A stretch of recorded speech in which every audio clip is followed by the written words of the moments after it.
After this recent victory against the New York Giants, much has been made about Jalen only throwing the ball 14 times. And he had some scrambles and took some sacks, so he was scheduled to throw it 21 times, I believe. And people are taking him to the proverbial watershed, talking about he's not a good passer, the same old, he's not reading all the field, even though, Top Billing, shout out to him, put out a great clip where you can see Jalen scanning the whole field. Because on that particular play, he had time to go through his progressions, and that's what it called for. This article points out how he can be great, rolling with a familiar identity, but still at the same time being progressive in the passing game and elevating both with reciprocity.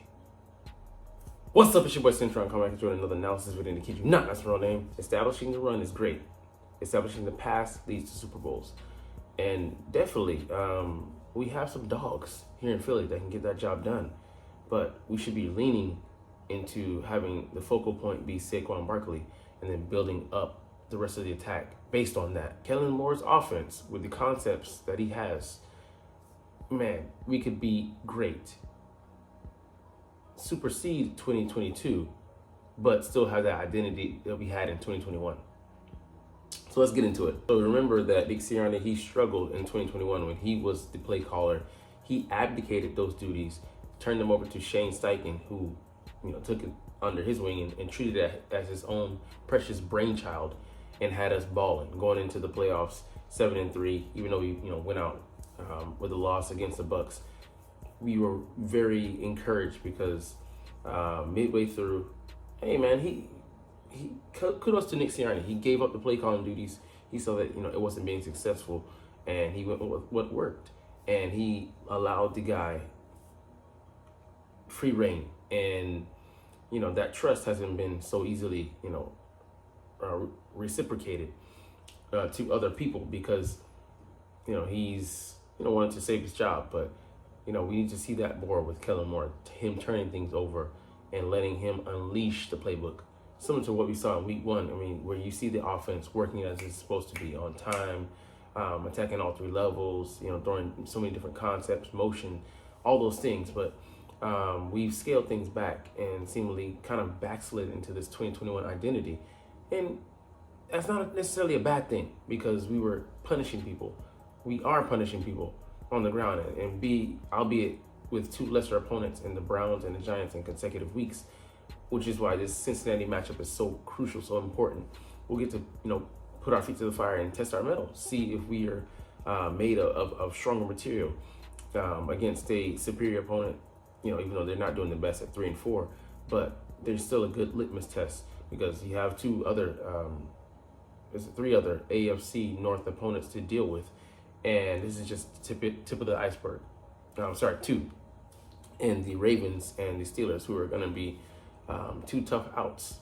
With the Ravens being kind of the pinnacle right now with what they're doing, and similarly, they're a team that kind of we're a poorer version of them. With them rushing for more rushing yards per game than us. I think 210 right now, so we were at 166. But anyways, Jalen Hurts that season, without the use of tush push, and him, I didn't have a lot of tape on him, to be honest, but he shined that season. And you go look at it, forget what poster on Twitter put together a gamut of highlight plays showing him throwing over the middle, play action, I formation, things you can't do, right? Just goes to show you, you idiots don't know what the fuck you're talking about, man. Go and look at the goddamn film before you pass judgment on something that you're not educated on. You don't know what you're speaking about on. So, we're 4-2, and the best player right now is Saquon Barkley. We should be leaning on him. He had 17 rushes for $176. Could have hit his a career high. Chose to bow out, let the younger guys eat, as he said, and just shows his selfless nature. He's obsessed with winning. When AJ Brown got his touchdown, he ran into the end zone, said OMG, OMG, OMG, OMG, OMG, OMG 5 times. Might have been a 6, and then just celebrating. He's like, ain't nobody like you. You him. You that dog, man. So celebrating this guy is, just such a team player. And Nick Sirianni went on WIP this past week John Ritchie, a closeted, Eagles hater. Nick, are we a running football team? Damn right. We're over here just steamrolling people, and we refuse to commit to this identity wholesale, all because we want to, go with our analytics that tell us that we should be running to set up the pass. No, I mean passing to set up the run. No. You run and set up the pass, and you give us so many options with this guy, 26 here, only on 17 touches. That was 10.34 a carry. It was ridiculous, man. We were running them boys into the ground, making the Giants thoroughly regret letting go of Saquon Barkley. And we want to let that go for what? For some sake of some cheap ass pride? That shit. We should be trying to eat. And then the funny thing is, it's kind of like the whole philosophy with us chasing explosive plays. The more we lean to this identity, the easier it'll be to play action, naked boot, leave the linebacker sucked up, pause. To hit in those plays, getting behind, the defense, getting more one-on-ones with our corners instead of going out there and trying to force our will on defense, earning those plays, earning their doubt, their suspicion, earning the right to betray them instead of just outright, that's the easiest attack you see coming, man.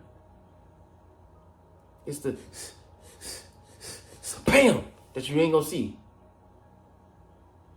But, we like doing things the hard way here in Philly. But, the playbook with Kellen Moore is truly wide open.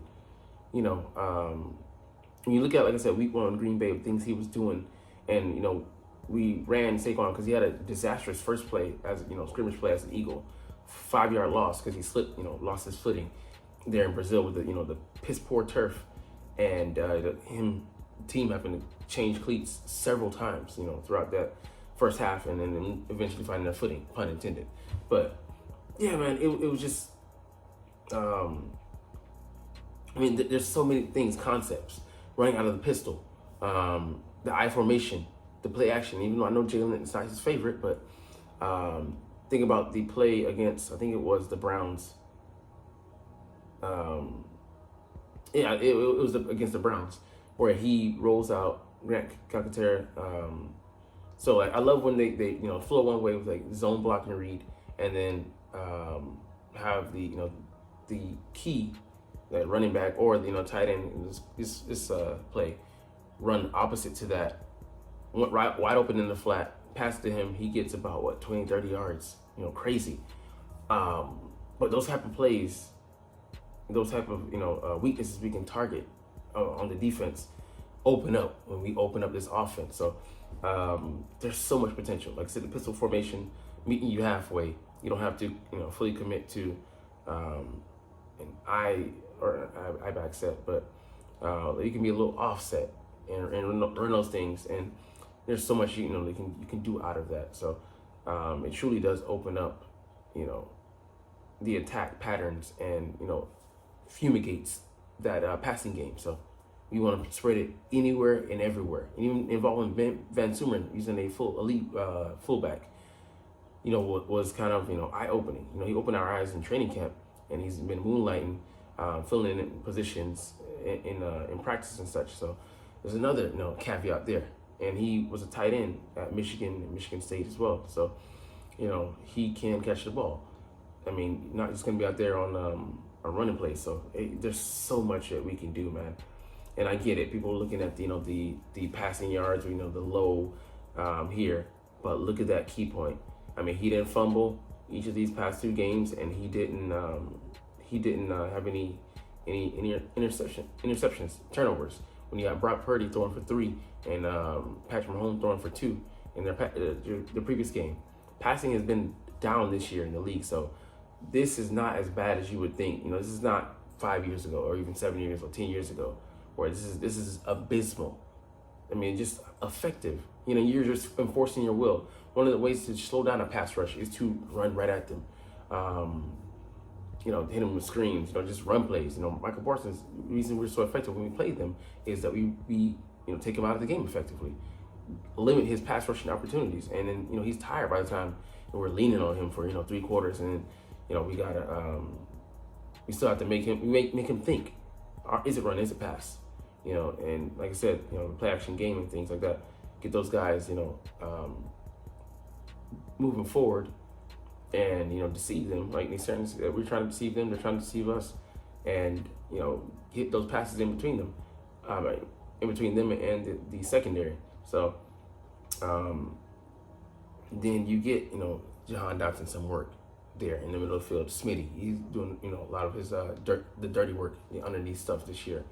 Then you can earn your shots to AJ Brown and Smitty and other guys that we have maybe coming later, like Albert O. So a great weapon that you can use in space, potentially if Ben Van Sumeren.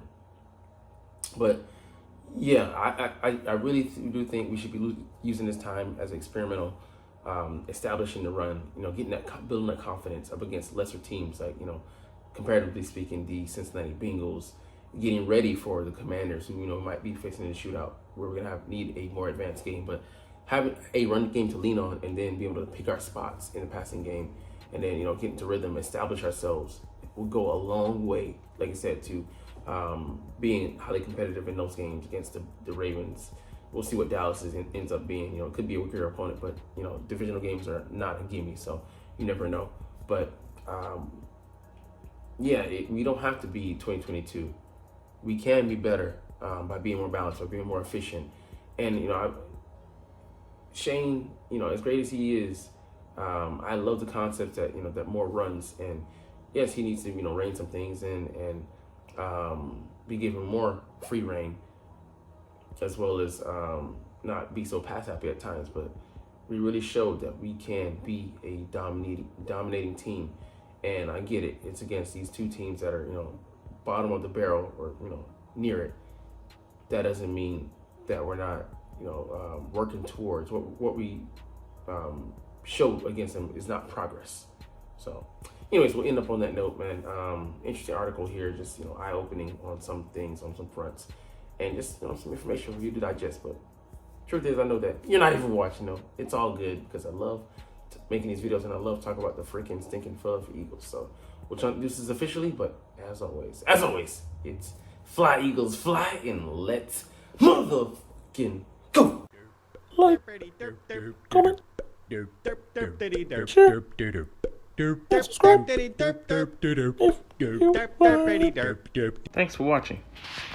Check me out at Cintron, Cintron Anime, Cintron Life, or Cintron Laughs, or other social media.